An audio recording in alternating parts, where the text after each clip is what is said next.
The greatest trick the devil ever pulled was convincing the world he didn't exist. Christmas, a time of joy, peace, and family. Or so we think. But what if I told you that many of the traditions we hold so dear are rooted in something much darker than festive cheer?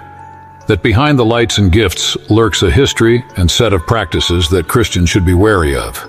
This is what we find when we take a closer look at Christmas, a celebration that the majority of Christians hold dear. Most see it as a time to celebrate the birth of Christ, to gather with loved ones and to share in the warmth of the season. But beneath the surface there is a troubling mixture, a syncretism, where practices rooted in ancient paganism have been blended with Christian worship, creating a deceptive cocktail that dishonors the very God we seek to celebrate. In Jeremiah 10:2, the Lord issues a stern warning. Thus saith the Lord, learn not the way of the heathen.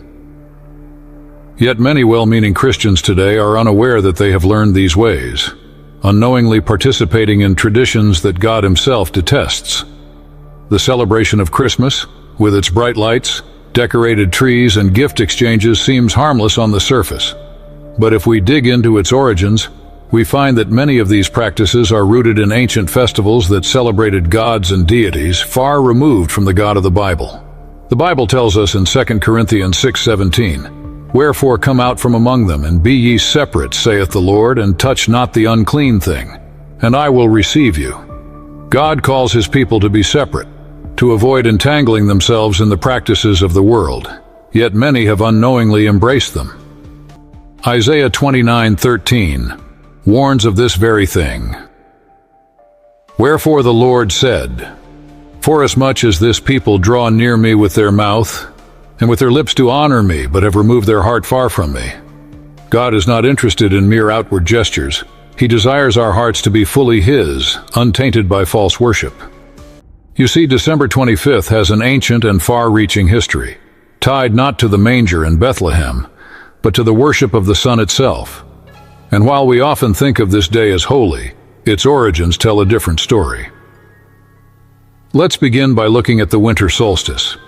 In ancient times, the winter solstice, which occurs around December 21st or 22nd, marked the longest night of the year.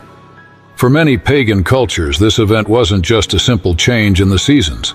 It was a profound, spiritual moment. The solstice represented the rebirth of the sun. From this point onward, the days would grow longer, the sun stronger, and life itself would begin its cycle toward renewal. For these ancient peoples, this was a powerful symbol of hope, of light conquering darkness, and of life triumphing over death. The sun to them was not merely a source of warmth, but a deity to be honored and celebrated. And so various cultures developed festivals centered on this sun worship, and many of them chose December 25th to mark this cosmic victory of light over darkness. Take Saturnalia, for example. The Romans, from December 17th to the 23rd, honored Saturn, the god of agriculture. This was a time of revelry, feasting, gift-giving, and exchanging roles between masters and slaves. The atmosphere was one of wild celebration, with candles lit to symbolize Saturn's role in bringing light back to the world after the dark winter. It's not hard to see how some of these traditions, especially the gift-giving, found their way into our modern Christmas customs. But the Romans didn't stop there. Another festival celebrated around December 25th was in honor of Sol Invictus, the unconquered sun. In 274 AD, Roman Emperor Aurelian officially declared December 25th as the birthday of the sun god. The reasoning was simple. After the darkest night, the sun returned unconquered. This was not just a celebration of the sun's victory over darkness, but a declaration of its supreme importance in Roman culture. This tradition was so deeply ingrained that even when Constantine later embraced Christianity, he chose to retain December 25th as a significant date. Only now, it was repurposed as the birthday of Christ. But Rome wasn't the only culture with ties to the sun. In Persia, the god Mithra was also said to have been born on December 25th.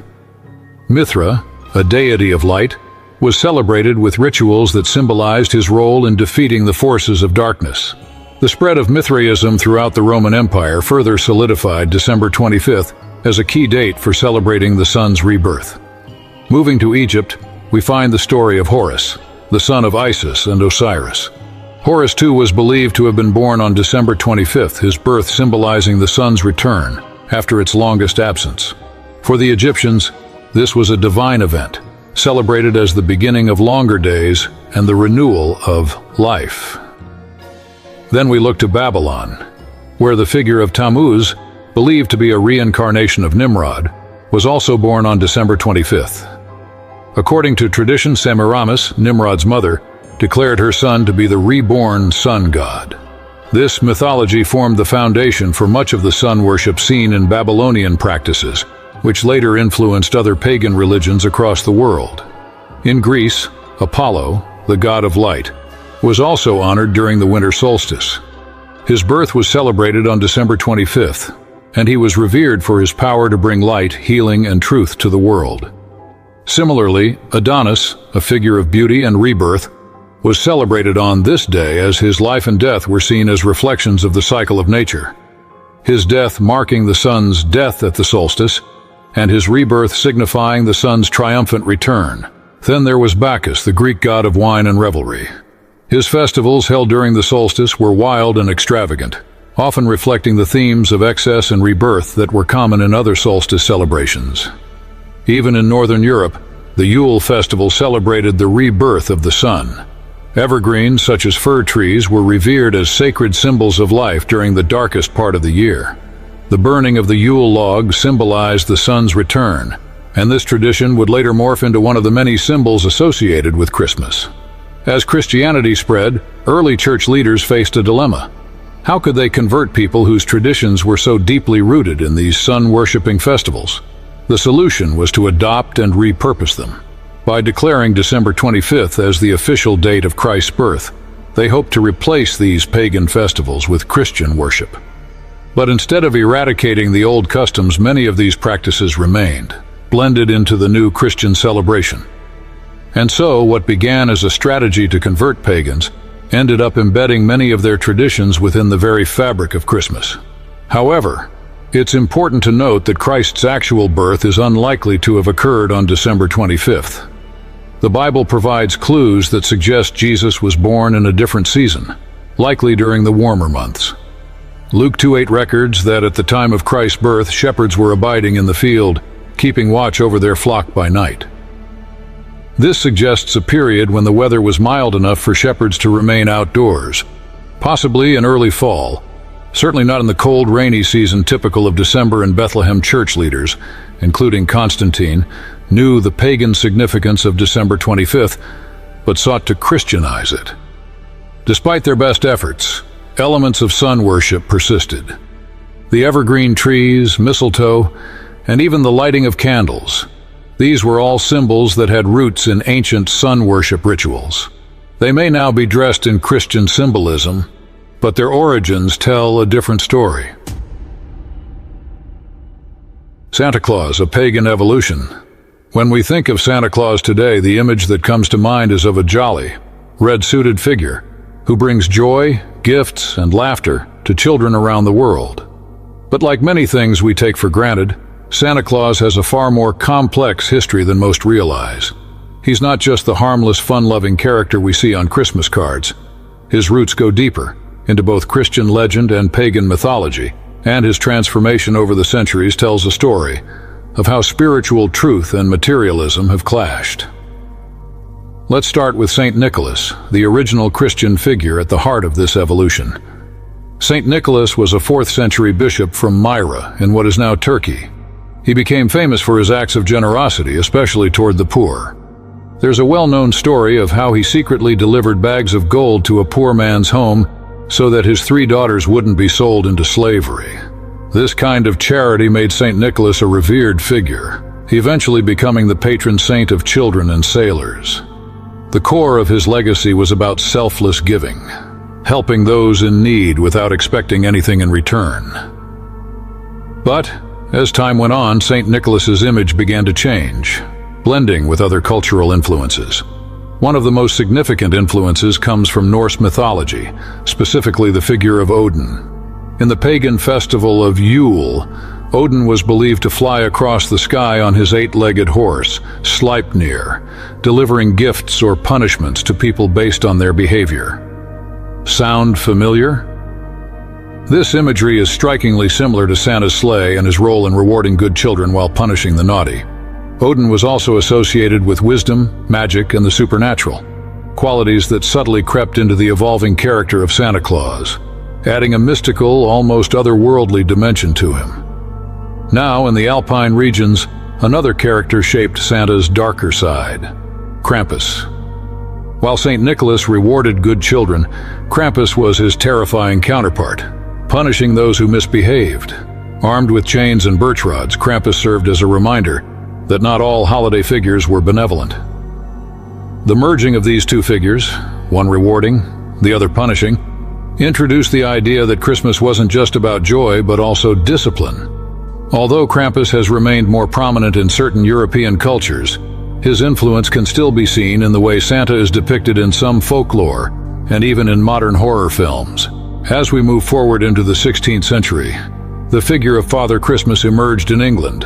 This was no longer a purely religious figure, but rather a personification of the festive spirit itself, feasting, merrymaking, and joy. Often depicted as a jolly, rotund man dressed in green, Father Christmas represented the season's indulgence and cheer. Over time, this character blended with the traditions of St. Nicholas, creating the more familiar figure of Santa Claus that would continue to evolve. But it wasn't until the 19th century that Santa Claus, as we know him today, truly came into focus. In 1822, Clement Clarke Moore wrote the famous poem, A Visit from St. Nicholas, more commonly known as The Night Before Christmas. Moore described Santa as a jolly elf carrying a sack of toys, delivering presents in a sleigh pulled by reindeer. This cheerful, whimsical version of Santa captured the imagination of many, but the transformation wasn't complete. It was Thomas Nast, a political cartoonist in the late 1800s, who added key details like Santa's North Pole workshop, his elves, and the naughty and nice list.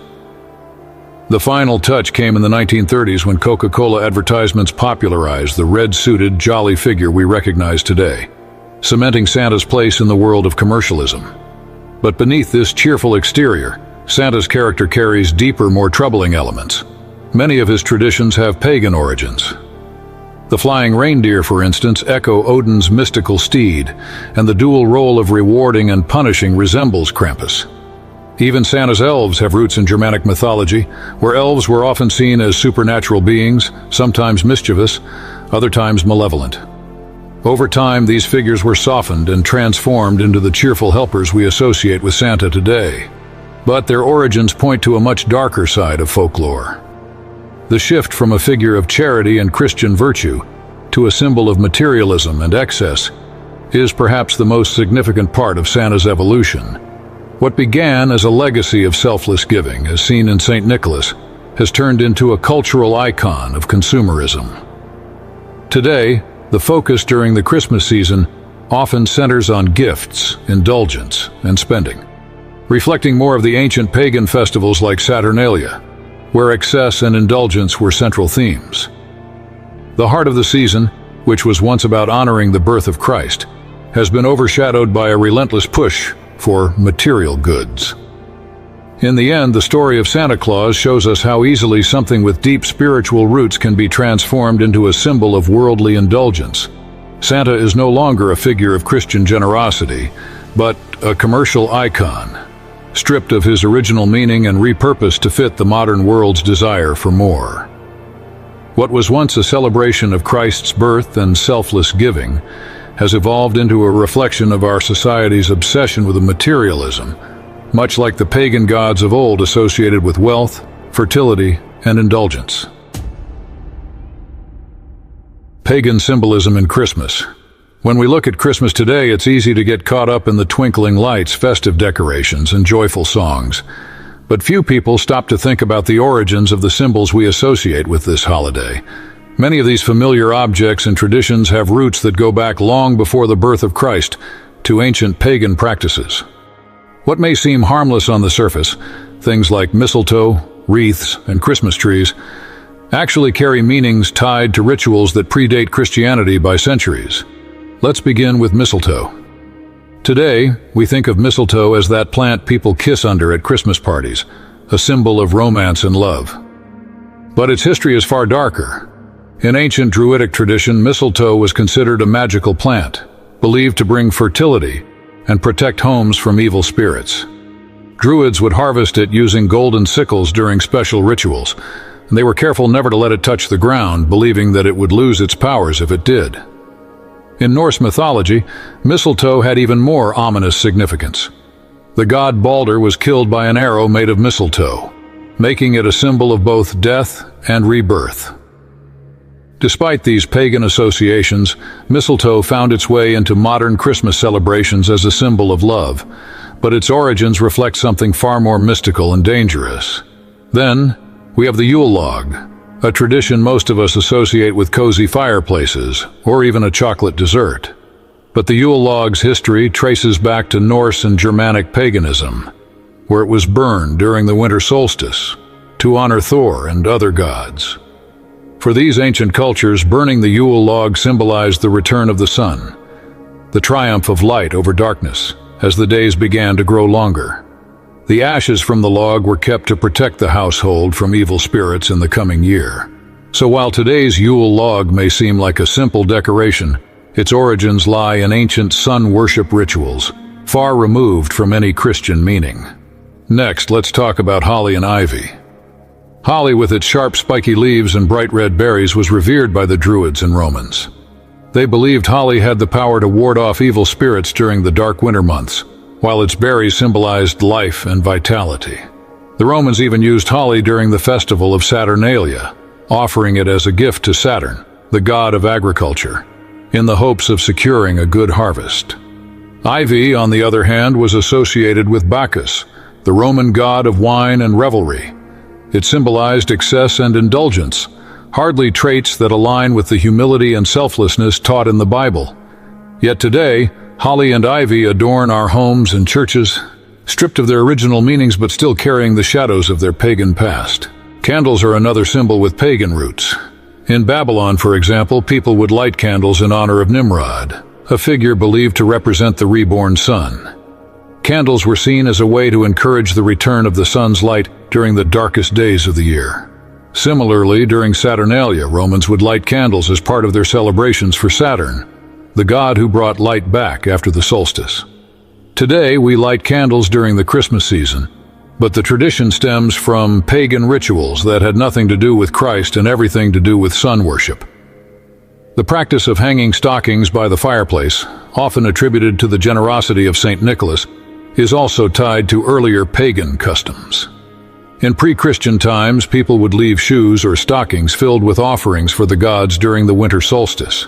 Similarly, the exchange of gifts, which has become central to Christmas, is a direct carryover from Saturnalia, where giving gifts was a way to honor Saturn. What began as a religious celebration of generosity has been shaped by these ancient practices of excess, transforming it into the materialism we see today. Caroling is another tradition that has its origins in pre-Christian customs. The practice of going door to door, singing and offering blessings, can be traced back to the wassailing tradition, where groups of people would sing to ensure a good harvest and chase away evil spirits. Wassail, a type of spiced ale, was often shared during these rounds, symbolizing health and prosperity. Today's Christmas caroling may seem innocent, but its roots are steeped in pagan rituals of fertility and protection. Even wreaths carry pagan symbolism. Wreaths, like holly and ivy, were used in pagan solstice celebrations to symbolize eternity and the cycles of life and death. They were often associated with the sun, representing its eternal cycle of rising and setting.